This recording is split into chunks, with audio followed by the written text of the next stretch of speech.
I'm Alfred Beauvais, and I'm here with Dr. Deepak Bhatt, who has been involved with the Champion trial that was presented here at the European Society of Cardiology. Deepak, welcome, and tell us a little bit about Champion. Sure. Well, Champion Phoenix was actually presented as a late breaker at ACC. I'd presented that there. What was presented here was a per-patient level meta-analysis of the 3 prior Champion trials. Professor Christian Ham presented it as a late breaker, and these were 3 trials of Cangrelor versus clopidogrel given in different ways.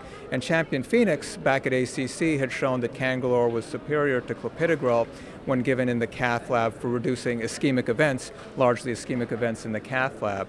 And what was shown in this per-patient meta-analysis was really a confirmation of that finding, but in 25,000 patients where there was a significant reduction with the intravenous antiplatelet agent Cangrelor, a short-acting ADP receptor antagonist, versus clopidogrel, significant reduction in the composite endpoint of cardiovascular death, myocardial infarction, ischemia-driven revascularization, and stent thrombosis, and as a standalone endpoint, a very significant reduction in stent thrombosis.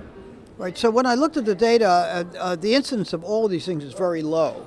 And even though there are significant reductions in significant hazard ratios, these are very, very low incidence findings. So let me ask you what your sense of is the clinical impact or the clinical value of these observations with this very low incidence in both groups. Sure, so I should first point out that this drug is investigational in the United States, but if approved, in addition to the superiority we saw, they're just convenience factors. This is a fast onset, fast offset, intravenous potent agent, so it doesn't have the limitations or liabilities of an oral antiplatelet that once you give it in the emergency department, stays in your system, including maybe when you go on to CABG.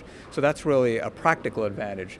Likewise, if somebody can't absorb medications because they're nauseated, or they've come in cardiogenic shock, or they're intubated, a short-acting potent intravenous agent, again, it's practical advantages that it may offer.